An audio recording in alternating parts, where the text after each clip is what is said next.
Good morning, Dover Sherborne. My name is Mr. Smith. I'm the headmaster here at Dover Sherborne, and we have our first show of the new school year and some new people on the panel. So we'd like for you guys to go around and introduce yourself, tell us what grade you're in, and to start off on a fun note, what is your favorite flavor of ice cream? I'm Osniv. I'm a senior, and my favorite flavor of ice cream is mint chocolate chip. I'm Sammy. I'm also a senior, and my favorite flavor of ice cream is cookie dough. I'm Marie. I'm a senior, and strawberry. I'm Jeb. I'm a senior as well. And this summer, my ice cream flavor of choice changed from black raspberry to salted caramel. It's a lot of maturity for you, Jeff. No, it's a big change. That is a big change. Salted caramel, that's kind of like an adult. No, I had it once, and then I was like, this is the best thing I've ever had in my life. Excellent. Well, mine is coffee ice cream. So that is my favorite. So we have, once again, a series of questions that you asked me and an opportunity to have a conversation about things that are happening here at the high school. So why don't we begin with you? Yeah. So the first set of questions we have are dealing with our school security. So the first question is, what measures have we put into place? Okay, so as some of you may know, we last spring did an audit with this group called Synergy Solutions, and they are a company that does full safety evaluations and audits of schools, hospitals, businesses, very big organization. They're made up of law enforcement officials, SWAT team members, people in the security business, and they provided a full overview. They came to our campus 2 or 3 different times. They also came at off hours. They checked rooms. They looked at our setup. And so what they do is they produce a report. That report was given to the superintendent of schools and then shared with the regional school committee, and subsequently some feedback for the administrators in each of the buildings. So some things that have been put into place are October early release day. When you guys leave for the day, our faculty is actually going to go through some training from Synergy Solutions about dealing with a whole host of topics and issues, some of which might be an intruder, some of which might be just a security alert, somebody in the building that we're not quite sure of. We are talking about doing a number of things with our front entries, our windows.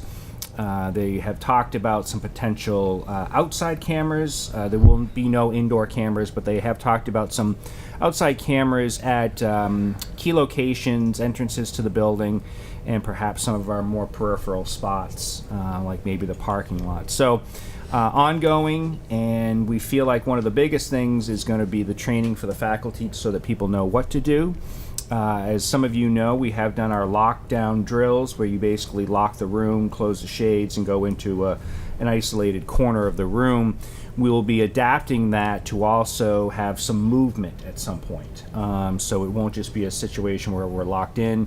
It may instead be, if we do determine where a potential threat is, that students and adults would have the opportunity to move to a safer location. So what you can expect would be probably a couple lockdown drills this year that will take place in conjunction with local law enforcement and Synergy Solutions, and we want to make sure that the people are comfortable with the training that we're doing. Obviously, it's a concerning thought in general just to think that we have to even plan for these types of things, but it is also real, and we want to simply just make sure that people know what to do if in the unlikely case, and it is unlikely, but it is also possible to have somebody come onto campus.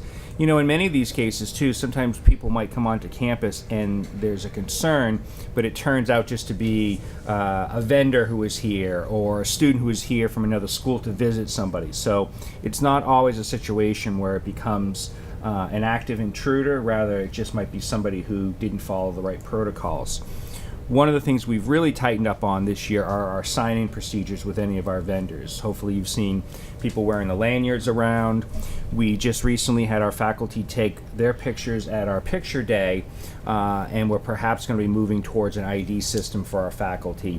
Just in some cases, especially for freshmen and sophomores, with new staff in some cases. I think by the time you guys become seniors, you pretty much know who the faculty are. But I think for freshmen, it's important, for visitors and for parents to also know, who is in the building. So those are some of the things that we've done.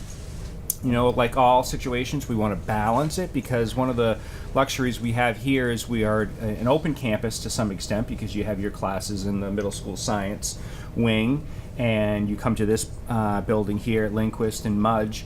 So we can't be a traditional school where every door is locked at all times. It just doesn't work for us. But we have to figure out a way in which we can increase that security. And this will be a multi-year plan. So we'll probably start looking at some things that we do this year and get some feedback, and then do some additional things. But we still want to also balance that open campus feel. All right, those were some good answers that we were definitely looking to find out. Moving on, could you provide us with any information on what happened with the fire? Yeah, so I don't have a lot, other than we believe that there was a fire that involved one of those portable toilets that is out in the upper fields. We don't know if it was an accident. We don't know if it was intentionally set. We obviously are following up on some leads, and we have turned that investigation over to the fire department and the police department. The police are doing a lot more evening patrols out there now. We've provided them with access to that road, so they'll be doing some routine checks out there as well. It's unfortunate that took place, simply because it could have been a lot more damage. They could have actually established a forest fire or some sort of brush fire, which would have been really problematic for our campus. We can replace the portable toilet. We're obviously concerned and we're obviously disappointed, but we don't necessarily have any more information. And we've asked people to come forward if they do know, just because that's a real danger, and it could have damaged a lot of things that people have invested a lot of time and money with in doing so. Police will also be doing, in addition to some patrols, there's some other things they're going to be doing behind the scenes to kind of keep tabs on things. Okay, so regarding field trips, what is the school policy, and can we have more added? Yeah, so the way that field trips work is, in some cases, they are teacher initiated. Say the teacher may have an interesting presentation, or a speaker, or a museum, or there might be a special display at the Museum of Science. It really depends. So a lot of times it's teacher generated, and the teachers will put in for the request to my office. And sometimes I'll have follow-up questions: how many students are involved, when is this taking place, because we have to look at our calendar just to ensure that it's not going to interrupt our other classes. Can we have more? Really, there isn't a set number that we have. We do try to keep them away from our mid-years and our finals. We do pretty much say nothing after June 1st. But you certainly can have more. It's interesting in talking to seniors when they do their exit surveys. Some seniors actually report they've never gone on one, which is since the field trip in the 8th grade. Yeah, which is amazing, because I think other students have gone on 2 or 3. So I think it's really kind of luck of the draw what you have with teachers. If there's a particular place that you think would be of great use for students and would obviously be academically focused, we're always invested in that and willing to do something like that. So it really just depends. So if you know of something that's coming to Boston, or a show, a presentation, something that you think would be academic interest, let your teacher know. So this is one of our last ones, and I think a lot of people are curious about it. Is about Spotify. And Yep. When or if it's coming back. Yeah, so it certainly can. Spotify, the biggest issue with it is not the content, because I'm fine with that, and I think that our technology department is fine with that. We know that you guys stream that. It's the bandwidth. It's the bandwidth question, and we're still looking at increasing our infrastructure with our technology. And our technology department has done quite a bit over the last couple of years to make it better. We know certainly we have a ways to go. So my question, or my response to your question, would really be, it's likely it will, once our increased infrastructure takes place, so we'll be able to do it. So we don't withhold Spotify because we don't think students should have it. We simply, right now, it's the bandwidth. Yeah, no, that makes sense. All right, to go on to a more less sophisticated note, we have some fun questions to ask our headmaster. The first question is, how did you become a headmaster? Yeah, kind of an interesting story. I'll make it quick, but I was a history teacher and coach and advisor and all those sorts of things, and I did get a master's degree in administrative leadership and figured at some point I would go into it. I wanted to try to make a difference on a building level, and it was something that I felt comfortable with. And over the summer, I think in 2003, I was at Neshoba Regional, which is out in Bolton. The principal unexpectedly resigned and retired. He had been a principal in the state of New York, and we thought he would be there for a few more years, and had some other personal reasons. So that kind of triggered a movement. So the assistant got promoted, and they reached out to me to see if I'd be interested. I applied and became, at that time, called a dean of students, where you pretty much are in charge of students. And then an assistant principal, and then since 2006, I've been a high school principal and subsequently headmaster here. I love it. I love being able to work with students, with faculty, be in charge of a building. I think there's a lot of energy, and I think you can make a big difference on a bigger level. I still in some ways miss the classroom. I don't necessarily miss all the correcting and all the prepping. I tell my teachers that, but I do miss the day-to-day interactions. So that's, for me, one of the priorities, and doing this show is a great example, is I always try to find ways in which I can continue to interact with students, which is something that I still consider myself a teacher and certainly enjoy. So that's how I became a headmaster, and I'm glad I did. It's been a great career for me. Another fun question, do you have any pets? I do. If you ever come into my office, you'll notice that I've got pictures of my 3 kids, but also equally large pictures of my dogs. And they essentially are my other 2 kids. I have a yellow lab named Cody, who I adore. He is 6. And I've got a German Shepherd mix named Callie, who is a Spitfire, and she's 3. And it's pretty interesting having 2 dogs, having a job like this, and juggling things, because unlike a cat where they can just be, dogs, you have to walk them, make sure they take them out, get exercise. They're a lot of work, but I do love them, and my kids often will count the number of pictures in my house, and they said right now the dogs are still up by about 2 pictures on the wall. So they're great to come home to, and sometimes, as I said, they're a lot of work, but all in all, they're a big part of my life. Okay, so what has been your favorite place that you've traveled to?